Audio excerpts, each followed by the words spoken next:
Halo, berjumpa kembali dalam pertemuan BKSN tahun 2021 dengan tema Yesus Sahabat Seperjalanan Kita. Hari ini kita akan belajar bersama dari pertemuan ketiga dengan tema Yesus Sahabat bagi mereka yang menderita. Dari Injil Lukas bab 10 ayat 25 sampai 37. Anak-anak yang terkasih, masih ingat kalau suster katakan salam, anak-anak jawab dengan sukacita. Oke? Salam sukacita. Oke, sekali lagi. Boleh dengan teman di sebelah kanan kirimu, boleh dengan keluarga. Kita sampaikan sekali lagi. Salam sukacita. Nah, kita bersukacita karena Yesus tetap setia menjadi sahabat kita. Menjadi sahabat mereka yang menderita apapun yang mereka alami. Anak-anak yang terkasih, pandemi COVID-19 bukan sekedar masalah kesehatan, bukan masalah kita kehilangan, enggak hanya itu saja, namun juga masalah ekonomi. Mungkin bagi remaja kurang begitu merasakan, tetapi bagi orang tua sangat terasa bahwa pandemi ini sangat berpengaruh pada ekonomi. Maka dari itu, pandai-pandailah kita, bijaksanalah kita untuk mengerti dan memahami pada orang tua kita masing-masing. Anak-anak yang terkasih, Yesus yang menjadi sahabat bagi mereka yang menderita dan yang memberi tanggung jawab kepada kita untuk menolong sesama, supaya kita peduli kepada sesama yang menderita di sekitar kita, di keluarga kita, teman-teman kita. Melalui orang Samaria, kita diajak untuk melihat sosok Yesus sebagai sahabat bagi mereka yang menderita. Karena apa? Karena dianiaya, karena ditolak oleh masyarakat, atau mungkin karena beban ekonomi yang mereka alami. Maka pada kesempatan ini kita akan mendalami dari Injil Lukas bab 10 ayat 25 sampai 37.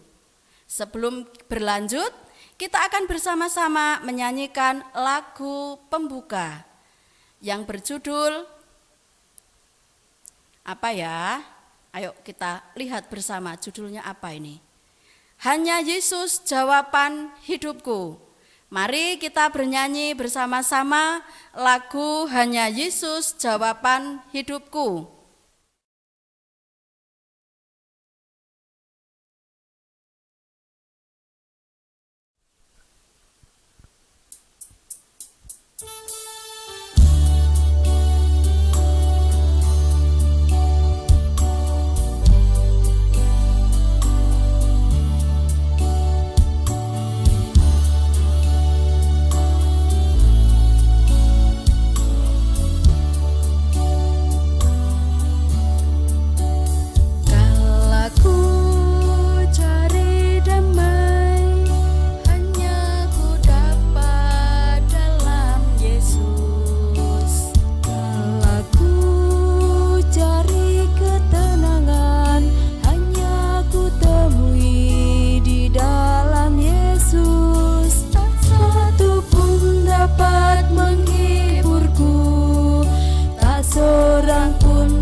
Oke, anak-anak, kita lanjutkan kembali.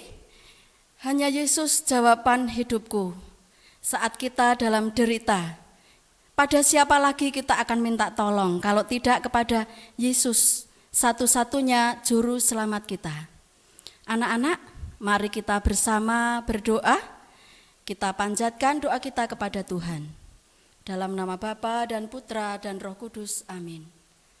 Marilah kita berdoa bersama-sama. Allah Bapa yang baik, kami bersyukur kepadamu karena Engkau selalu hadir dalam perjalanan hidup kami. Kami juga bersyukur karena dapat berkumpul dengan teman-teman kami untuk mendengarkan sabdamu. Bapa yang baik, kami mohon, curahkanlah Roh Kudus-Mu untuk membimbing kami dalam mendengarkan, mendalami dan merenungkan sabdamu. Semoga melalui pendalaman dan permenungan sabdamu ini, kami diubah untuk rela menjadi sesama bagi yang menderita, tanpa membeda-bedakan. Demi Kristus, Tuhan dan pengantara kami, amin. Dalam nama Bapa dan Putra dan Roh Kudus, amin. Anak-anak, silahkan dipersiapkan Alkitabnya. Kita akan membaca kitab suci bersama dari Injil Lukas bab 10 ayat 25 sampai 37. Silahkan Bu Yuli yang akan membaca. Anak-anak mengikuti ya dari rumah.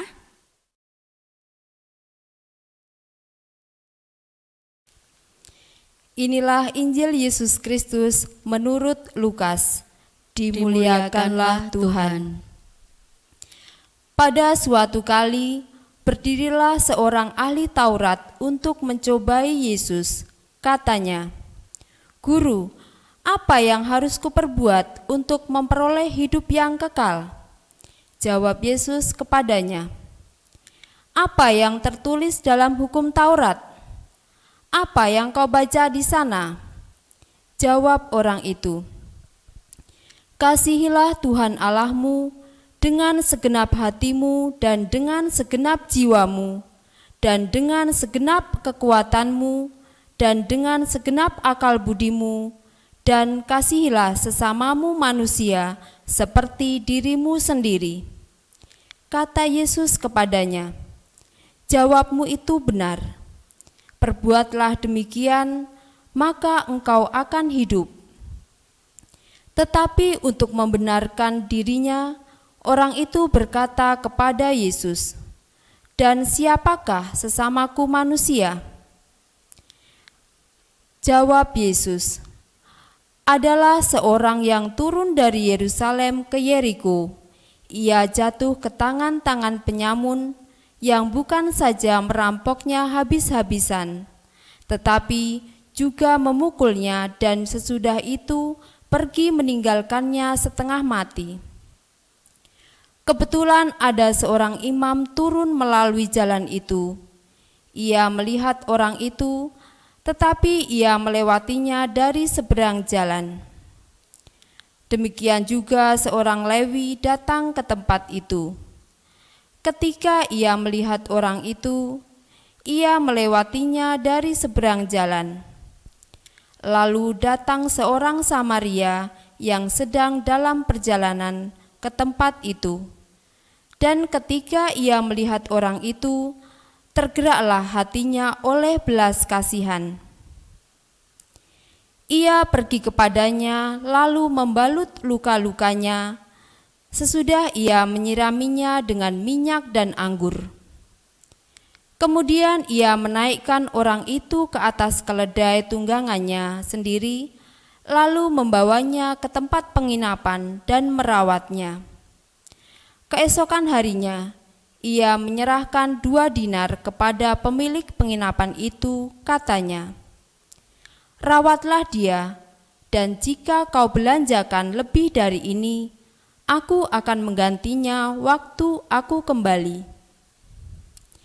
Siapakah di antara ketiga orang ini menurut pendapatmu adalah sesama manusia dari orang yang jatuh ke tangan penyamun itu? Jawab orang itu, "Orang yang telah menunjukkan belas kasihan kepadanya." Kata Yesus kepadanya, "Pergilah dan perbuatlah demikian. Demikianlah sabda Tuhan. Terpujilah Kristus.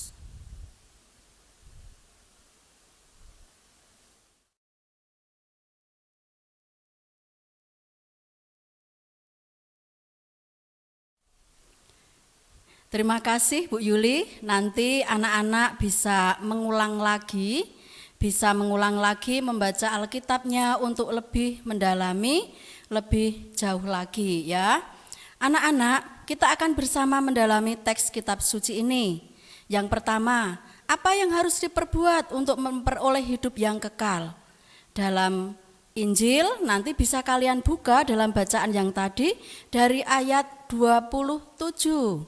Namun tidak terbatas hanya itu, yaitu kalian bisa menuliskan atau menyebutkan atau merefleksikan tindakan kasih yang dapat kamu lakukan dalam kehidupan keseharian.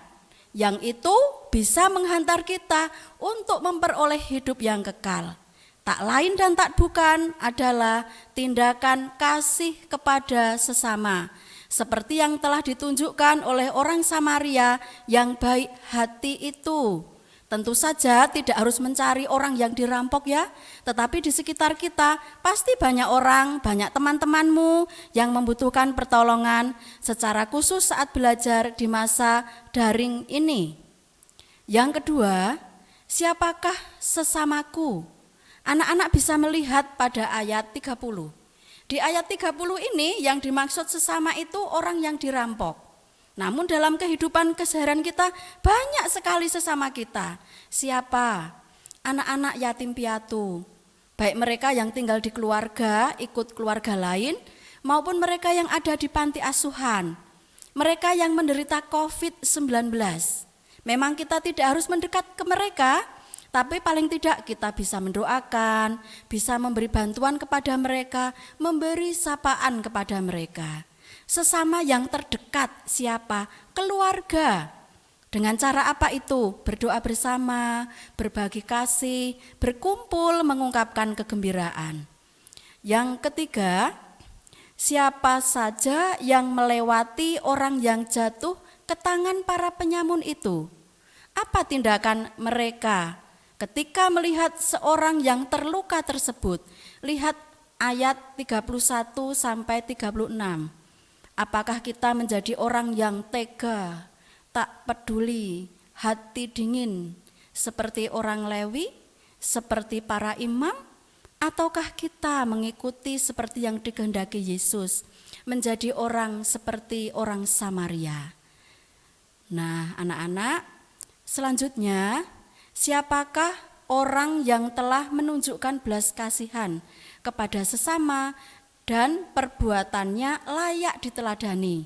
Ayat 37, anak-anak pasti bisa menjawabnya, karena kisah ini adalah kisah yang sangat terkenal. Nah, anak-anak, hidup yang kekal berkaitan dengan pandangan mengenai keselamatan. Hidup yang kekal berkaitan dengan pandangan mengenai keselamatan. Keselamatan pada awalnya itu dipahami sebagai kondisi hidup yang tenang dan damai di tanah yang diberikan Tuhan kepada manusia. Kalau zaman Israel seperti tanah Kanaan, tanah terjanji gitu ya. Nah, dalam perkembangan selanjutnya, keselamatan dikaitkan juga dengan kehidupan yang akan datang setelah kematian, kerajaan surga. Dan itu bisa dialami mulai dari keluarga kita masing-masing, saling menciptakan kerajaan surga, kedamaian, cinta kasih, kepedulian di tengah keluarga. Keselamatan ditemukan dalam ketaatan terhadap perintah Taurat atau hukum kasih, yaitu kasihi Tuhan Allahmu dengan segenap hatimu, dengan segenap jiwamu, dan dengan segenap kekuatanmu, dan dengan segenap akal budimu, dan kasihlah sesamamu manusia seperti dirimu sendiri. Mengasihi Allah dan sesama secara nyata Seperti dalam surat Rasul Yakobus ya, iman tanpa perbuatan adalah mati. Maka kita harus mewujudkan iman dalam hidup keseharian kita.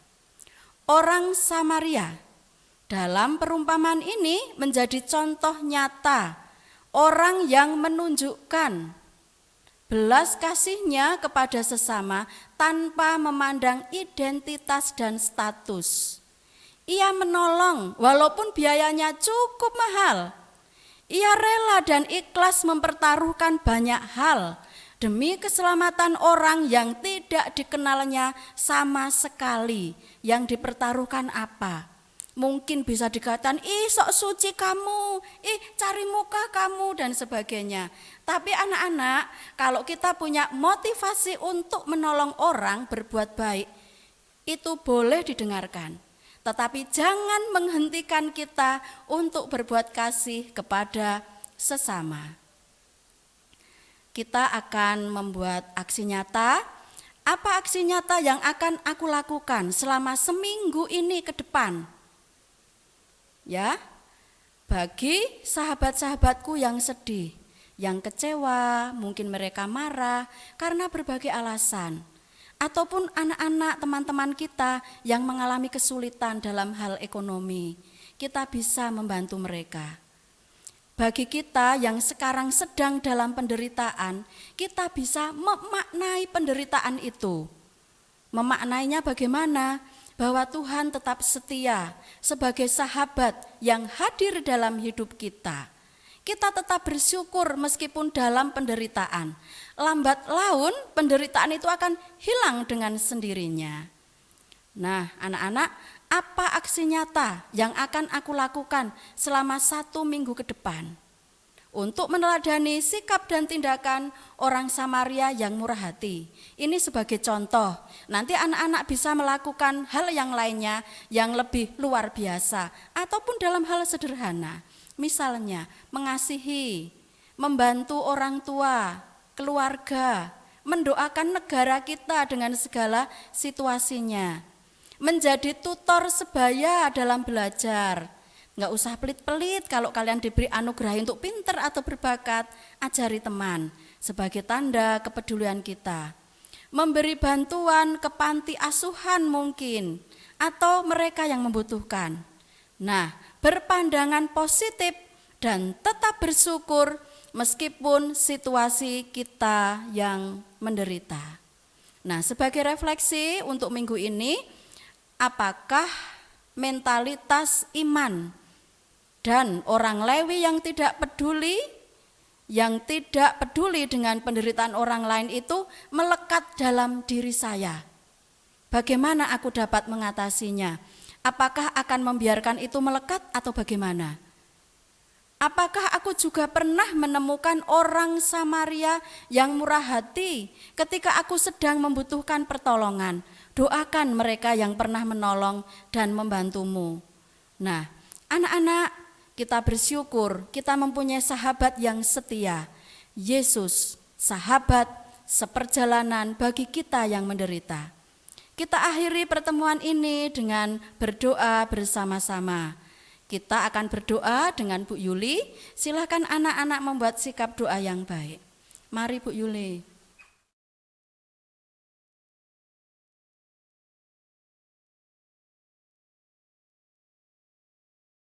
Marilah kita bersatu dalam doa.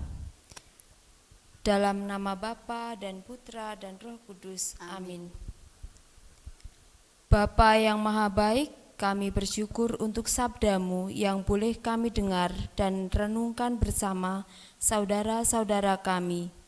Kami mohon, bimbinglah dan mampukanlah kami agar senantiasa mengasihi Engkau melalui tindakan kasih kepada sesama yang membutuhkan di dalam perjalanan hidup kami.